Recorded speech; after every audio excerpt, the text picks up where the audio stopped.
Legitimize Podcast with Jason and Jolene.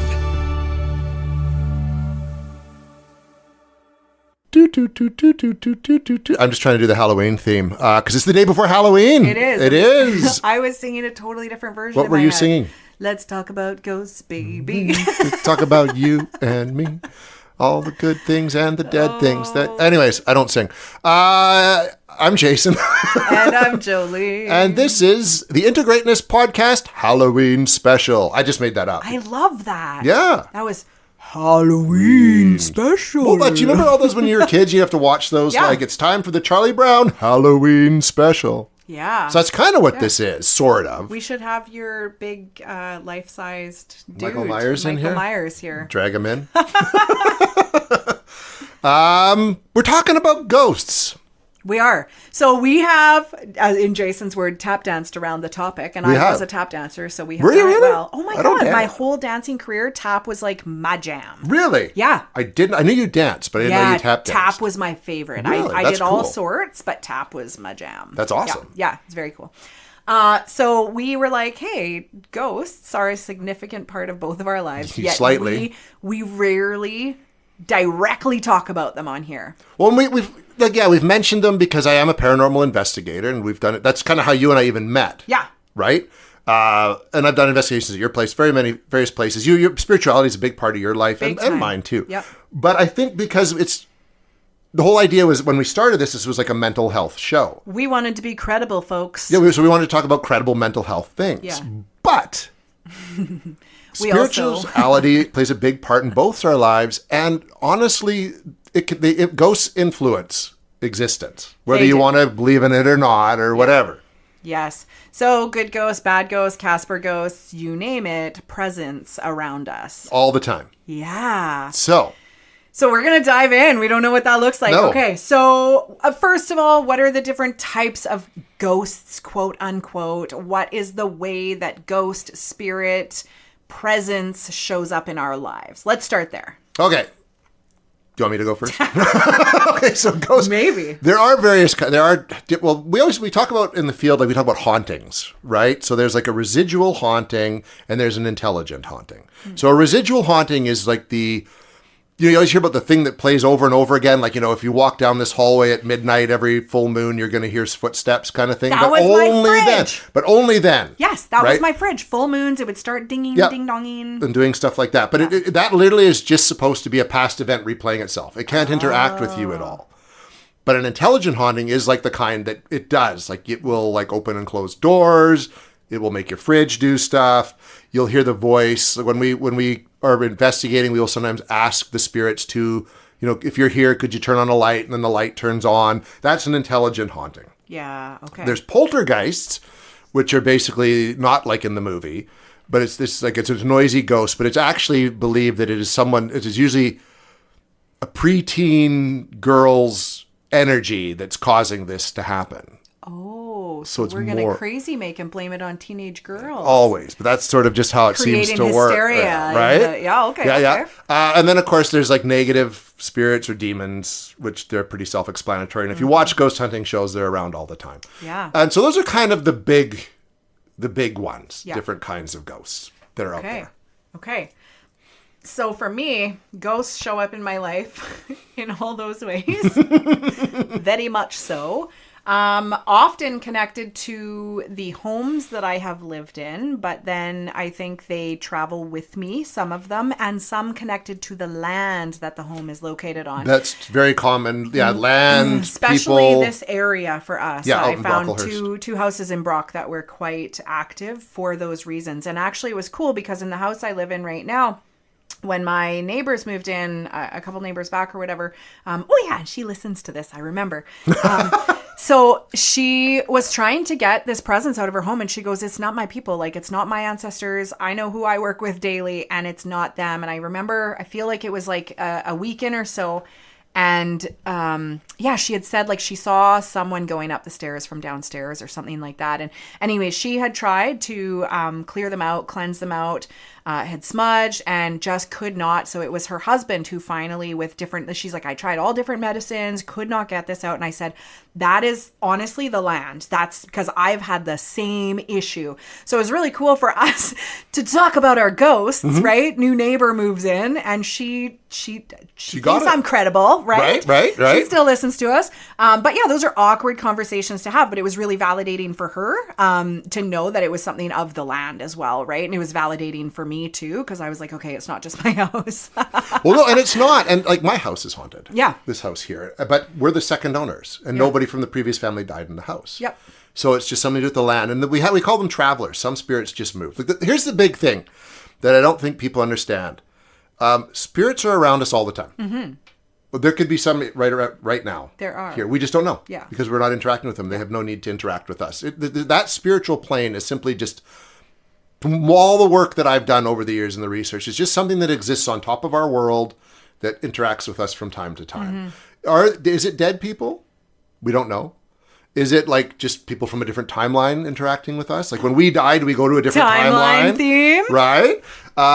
That's the thing. Nobody knows what a ghost is. It's just been assumed through history that it is when someone dies, their spirit will remain behind for various reasons, but not everybody's spirit. Yeah. Right. And that is something that I very intentionally work with. So I became very connected to my dad, who is on the other side. And, you know, he shows up and we get signs from the other side in my belief system.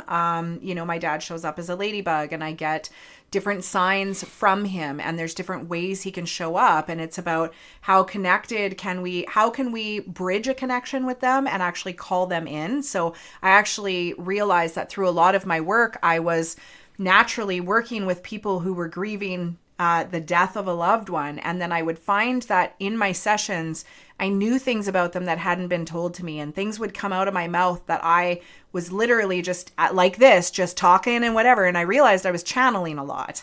And then I was like, oh man, I think I know things that I don't really actually know, but they're coming to me. So then I intentionally embarked on my own mediumship journey. And it was around that time that's when me and you met, Jay. It was, because it was very much when I was actively calling spirit in and learning how to work with them, because I was hearing them, but I didn't know how I could intentionally do that. So I started to learn some of those pieces.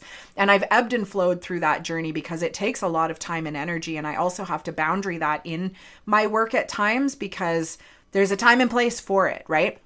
But my children, I'll notice, will tap into that. They don't know my dad. He died when I was 17.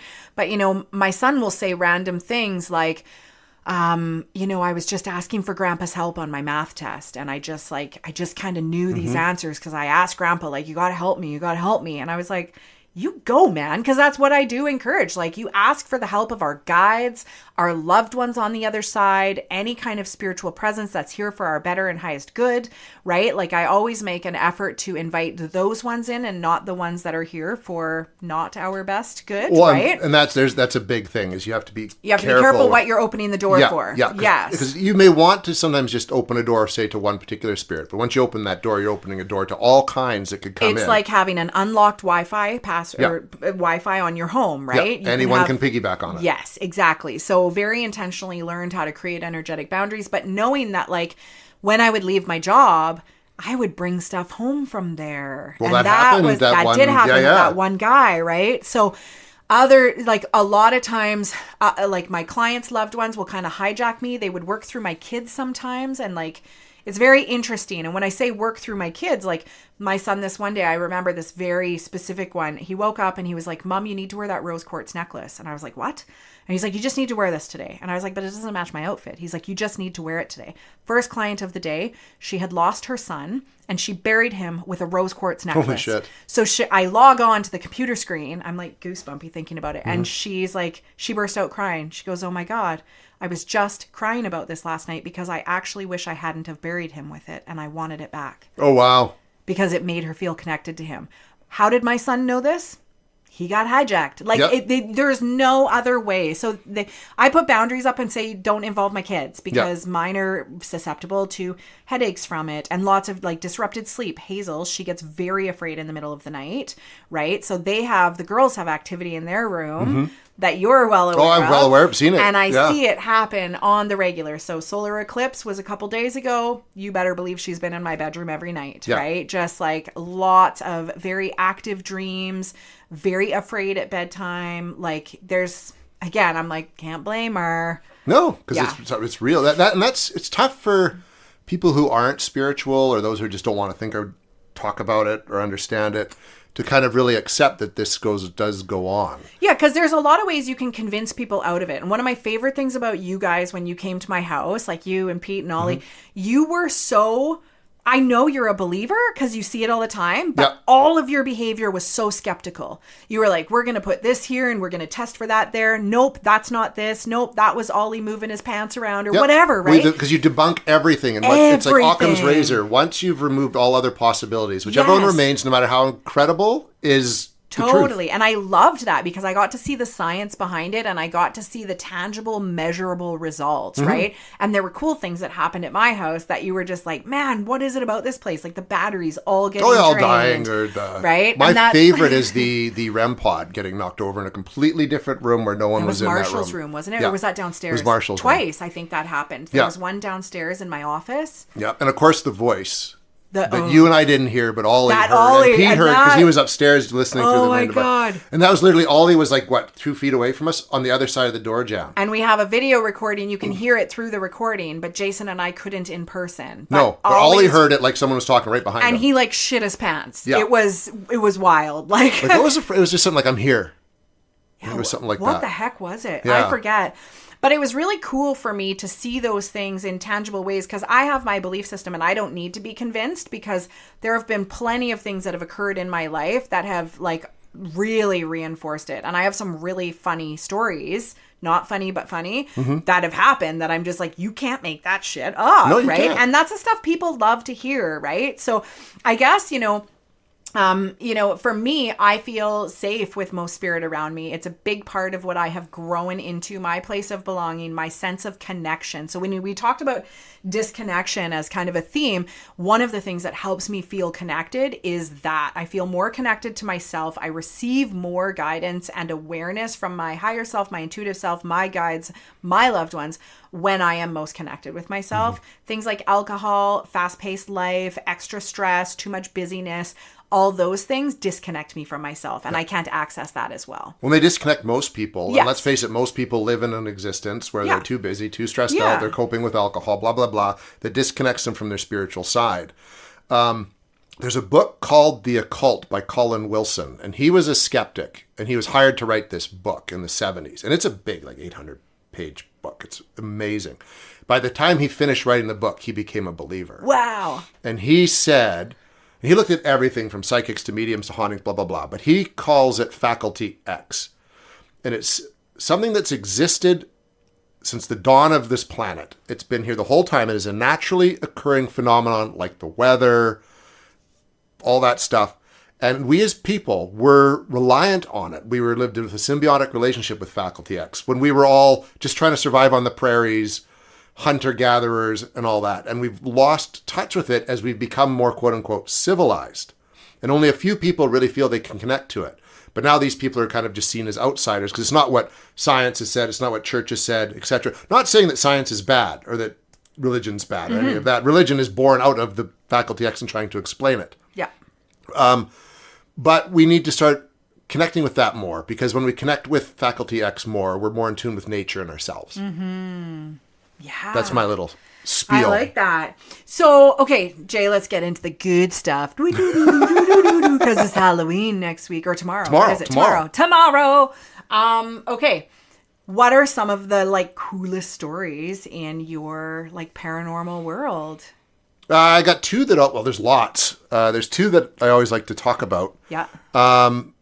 There was one out at Tronquil Sanitarium, which is one of the first places that I investigated. And the second time that I went out there, it was just me and my friend Donna, who's a psychic.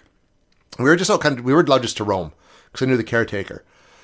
And we spent all day out there. We went during the daytime. The first time was like an overnight expedition. Sissies. The second time we went in the daytime because that's another myth. Paranormal activity can happen whenever. Oh, totally. It doesn't need to be at night or 3 a.m., blah, blah, blah. And we were down in the tunnel system underneath it, right? Because Tronquil, Canada moves, it's winter, so the easiest way to move patients, food, and supplies was underneath between all the buildings. And we came out in the basement of the laundry facility.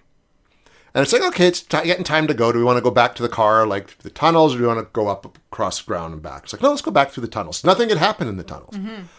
Have you been down there, like for the escape roomy stuff? Funny story about that place is like as a teenager, everyone would go out there, and be party drunk and rambunctious, and like, ooh, let's go look for ghosts. Yep. That and Ouija boards, I have never touched, and I said I cannot run faster than a ghost, and I'm not fucking with spirits I can't control. Right. Okay. And I have legitimately to this day never played with those things. Okay, interesting. Well, here's probably a good reason why you didn't at Tronquil. Because literally turned around, the doors down there, like they're open, like you just open it and shut it. Yeah. Like you can almost just slam. Yeah. So there's no hydraulics or anything like that. And I grabbed the door and I got it about a quarter of the way open, and something reefed back on that door with enough force. I was pulled off my feet and I hit the door.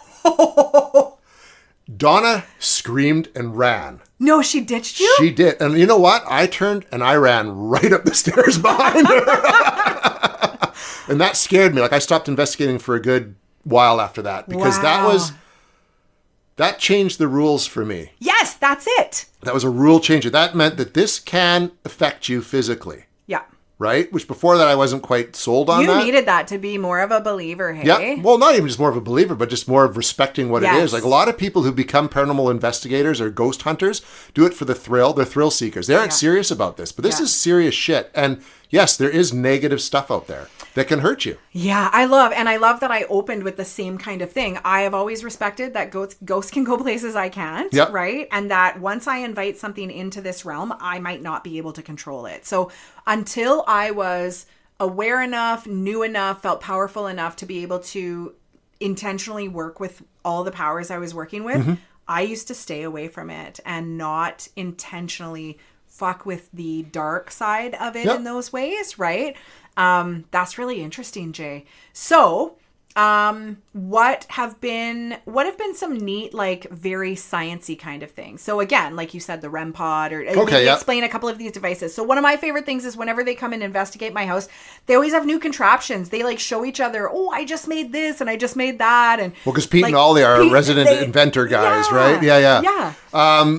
So, I mean, one thing, when we went to Gooding University, which is also a tuberculosis clinic, but it's down in Gooding, Idaho. We go every year. Yeah. So we will bring, they're like these cat balls. And so they light up when touched. Yep. So we were up in the attic, and we'd already made contact with a spirit that identified itself as Sarah. Okay. And we'd set up these cat balls kind of all over the attic.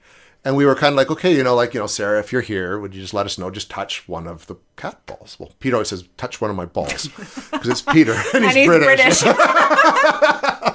and some of this ball lights up.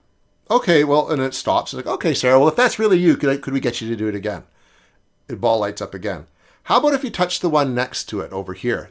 That ball lights up. Can you go back to the other one? That ball lights up. Double, triple checking. Like double, triple checking, but it's going off and it's responding. And it's not like, if it was like something shaking the building, all of them would go off, right? And so we try to, it's as scientific as we can get right now. But the fact is, like, we're going back to Gooding again this spring coming up. That'll be our third trip. So to go back to a place multiple times to test theories. Love that. Right? Like and that's my what house, like your house. times. We need that. We need that. And so often people, they just want you to come in once, or like, whatever you show them maybe freaks them out, or they just don't want to deal with it anymore. Like, but to get back, that's the only way that I think mainstream science is going to take it seriously, is if enough of us can go to places repeatedly and bring that back. Yeah, which is no different than like evidence-based theories. It's all that, right? Yeah. Testing and retesting, testing and retesting and validity, and coming up with new theories and trying different equipment. And so we do bring a scientific method to it, but it works. It does work. And I think it was scientifically proven many years ago, and it scared the shit out of us and took power away from us, so we disproved it. Almost, it feels like all that, right? All the people that talked about it and believed in it and worshipped it in a certain way got disproved and disrespected and burned at the stake, and all the things. Because there's a lot of hoaxing that goes on, and in modern times, like social media, like TikTok, there's a lot of faking of stuff just to get people to view it. Totally. They're saying they're ghost hunters, but they're faking stuff. Yeah. And that hurts the overall field for the people who are serious about it like us. Yeah. I remember one of the So 3 times you guys came to my house, and the 4th time you came, you brought somebody else, and it was for more public purposes. It was a journalist, yeah. The journalist came, and that was very different. Everything that showed up in the house was very different than before, right? And I thought that was very telling too, because when you think about the respect of the house, it wasn't the journalist one. It was when the other person came. The other filmmaker guy. Yeah. And it's very, very glamorized. And there was a whole different air, right? And that was the one where I used the dowsing rod. Yeah. So right before that, so anytime like Jay's going to come, or anytime I open a session with my clients and stuff, I welcome spirit in. I welcome their guides in. I very much boundary, but welcome the space and what's expected and what can be shared.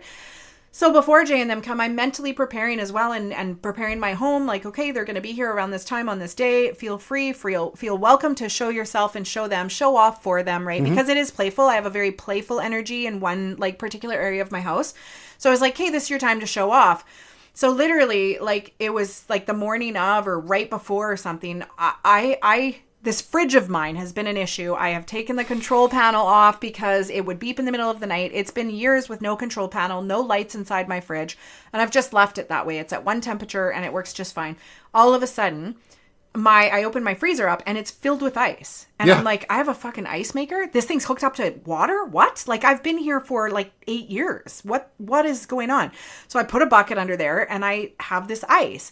So it was so funny. It just started coming out of nowhere. Literally that night you guys were there. Yeah. I was the one sitting on the floor with the dowsing rods. And I remember you asked me, because it just felt really weird. Well, the energy changed heavily. And you said, the question was like, are you good? Yeah, are you friendly or are you not? Are you friendly or are you not? And it was like, it was supposed to cross if it wasn't. Cross if and it those wasn't. suckers just crossed, hit my shoulders. And at that moment, the ice dropped in the freezer. Machine, yeah. And you were like, drop them. Put them down. Put them down. And then we broke for a while. I took a break. Yeah. And we used a spirit box. And this doesn't happen. Because the spirit box channels through different radio frequencies. Because the belief is that if spirits are electromagnetic energy, they are in the electromagnetic field, they can communicate using that. And the spirit box just goes through a bunch of radio frequencies. And it goes, ch-ch-ch-ch. It's a really annoying sound. Yeah. But you want intelligent responses and stuff like that. And when you do get a response, the ch-ch stops and a voice will come through. And so you ask a bunch of questions, and we've got the same voice at your house, identifying as a person, blah, blah, blah. This time, the spirit box stopped on one station. Yeah. It was a comedy routine about someone being mauled by a bear. That's right. It was the most fucked up thing, especially after all that. And that was the only time. And that was the only time. This is something too. Like, that was the 3rd time we investigated Jolene's. We did it for a 4th with the journalist after that. Yeah. The previous 2 times, the time after that was very consistent.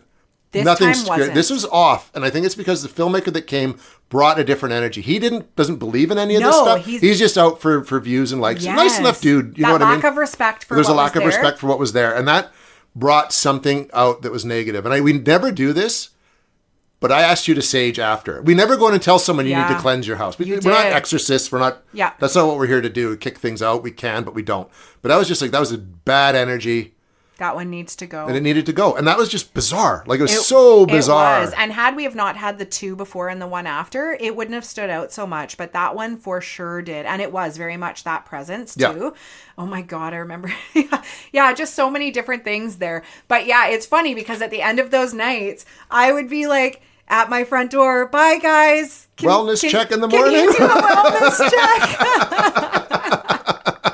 Oh man. Yeah. And then poor Ollie was like, actually, there was a murder. He stayed at the in a hotel where someone got murdered. It's like, dude, you can stay at one of our places, dude, if you don't want to drive home. So funny. But so this is the stuff that like really gets me jazzed up because it gives tangible evidence to things that I was experiencing anyways. And it was really neat because there wasn't a ton of action in my actual office, which is my primary spiritual space. Mm-hmm. And it was neat because I have boundaries around that space and I call things in at certain times. They participate in certain times and those weren't necessarily the ones that needed to play. There is playful energies that definitely mess with like the toys in my kids' room and different things like that. So yeah, it's fascinating to me. But it's also like some of them I've taught my kids, like we don't have to be scared of them, right? No. You can talk to grandpa. So, there was one time where my cat, before she passed away, she had a seizure. My 2 girls were watching TV. Her seizure caused the TV and the internet to go down, literally, while they were watching. So think about electrical experience there, right? And they still talk about that to this day. And it took me like 5 days to get my internet back on. And for me, spirit interacts through my internet, through my job. It's very much like my online sessions, internet, electronic stuff. Kevin is very much a techie guy, and he cannot figure out my electronic world. He's just like, yeah, that's a Jolene thing. Like my car malfunctions all the time. My watch, like it'll do these bizarre things. He bought me a new watch thinking something was wrong with my other one. I was like, no, this is a Jolene issue. My buddy Sean has a very thing. similar thing with his energy. He can't keep watches running or anything phone, like that. They just everything. die. It does the most bizarre shit. Yeah. Yeah. Interesting stuff. Yeah. So our regular listeners might be like, so what does this have to do with like They mental love health or this all this? stuff. They love this stuff, but how does this tie into sort of a mental health show? Well, spirit, like you say, Jolene, is influencing us all the time. And maybe not even so much directly as like a ghost is coming in and fucking with you, but just that energy that's around us all the time For sure. impacts who we are, how we feel, how we operate. That's why we talk about like meditation. Because when you meditate, it can put you in touch with like your guides, or even just open you to different influences that are going on. You there's a clarity. It's that not being busy, letting stress go, tying into your intuition, which is very much tied into faculty X. Yes. And I think there's also a piece, something Jason and I touched on in the first episode, or maybe it was right before we started recording, and you're like, people just don't give a shit about people anymore. Yeah. They're just so self-focused. So we're on these journeys to like learn to be closer to ourselves, choose for ourselves, like do for us, but not in an egotistical sense, but in a conscious sense, right? But it's like humbling. It's humbling to gain presence in terms of how fucking small we are in this massive universe. We're not actually that important. Nope. How do we become important in what we're doing and how we are? But like having respect for things that we might not be able to see, that we might not necessarily be able to have control over, but that doesn't mean it doesn't deserve respect. It doesn't deserve place. It doesn't deserve some kind of presence, right? Yeah, and there's the guy I worked with this summer, Craig. He's not like a spiritual person at all. It's 333 as we discuss this. Yeah, my kids look at angel numbers all the time. All the time. Make a wish. But he sort of breaks it down this way. It's like if you like, he likes the outdoors and nature and camping. Science, though, is basically in support of capitalism. Capitalism is about go out, work hard, make money, spend it, right? Keep the economy going. Taking a step back, becoming slightly more spiritual, is the complete opposite of that. Ooh. It's about connection with the earth, with nature, even with other people around you, because you're taking that time. So you've got the science capitalism thing. Again, I'm not slamming science, but it's two different ways of thinking. So you've in society, you've got those people. Now you've seen a growth among us about people who are just trying to kind of keep things simple. Where sort of, have less, slow down. Hug a tree. Don't cut it. Don't cut it. Take some time just to go out, do like a nature bath. You know what I mean? And it's just, that's what I like about the paranormal or paranormal investigating. It's kind of just connecting more with what's around you in a more respectful way. Totally. Well, and watching when you guys get into the zone and where we just very intentionally, respectfully stop and listen and focus, and there is a stillness, right? Yeah. Yeah, there's a stillness there, which is really good. That's like one of the big Stoic things is stillness. It is. And then one of the things that comes of that, which I think is really important when we look at our behavior, our nervous systems, what happens when we get activated. So we're excited and scared in these moments, but forced to be really still and calm. And like lots of times stomachs will gurgle while we're sitting in the circle, because that is actually our sympathetic nervous system kicking in, our fight or flight, and it will hit our digestive system and shut it down a bit. So it's funny to watch all of that happen. And then once we turn that off and we take a break, the laughter explosion that comes in those visiting moments. Because it's a release of that energy, right? Huge, right? But like, it's really interesting to see how you can work those moments for you in a sense. And that like, we're doing that every day. Kids do it at school when they sit in class during those moments that they're holding it all together. And then they burst it out at lunch or, after school, and it can come out as excitement or anger or whatever, right? But it's neat to kind of really get those connection pieces. And there's so much presence and awareness in those investigations. So being very still, it's almost meditative. Yeah. Oh, totally. Right? Yeah. And that's good for you too. Yeah. Yeah, for sure. Huh. There you go. So there we go.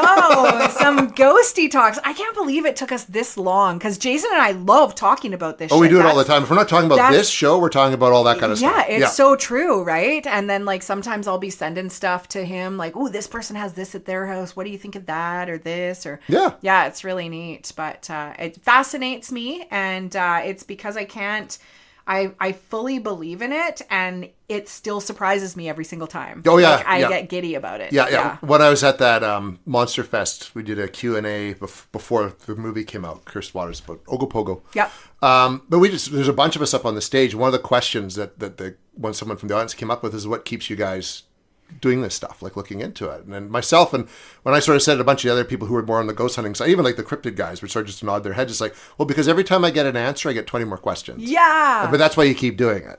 We're never going to figure out what this is. We just need to accept that it's here. Yeah. And it's as much a part of this planet as we are, or trees, or animals, or any of that. Totally. And I think it's awesome that we are two of the people they want to interact with. Yes, it's great. Whether it came by choice or not is not to usually it's not anyone's choice. It's just sort of you were picked because you were more receptive. Yeah, totally. That's all that it comes down to. For sure. Awesome. Well, there you go. Happy Halloween. Be careful what you're channeling tomorrow as you stir your witch's brew. I leave a broom outside my front door. I know, which is awesome. We always joke about that. Yeah, that's Welcome great. to the witches. It's my default non-costume, right? Non-costume, the witch's broom. I still got to put a costume together. I got like a day to do that. Oh, I got plenty. You can borrow my Ninja Turtle costume. I don't think it would fit. Anyways, folks, that's it for us this week. We're back next week with your next favorite episode. Until then, I'm Jason. I'm Jolene. Stay spooky.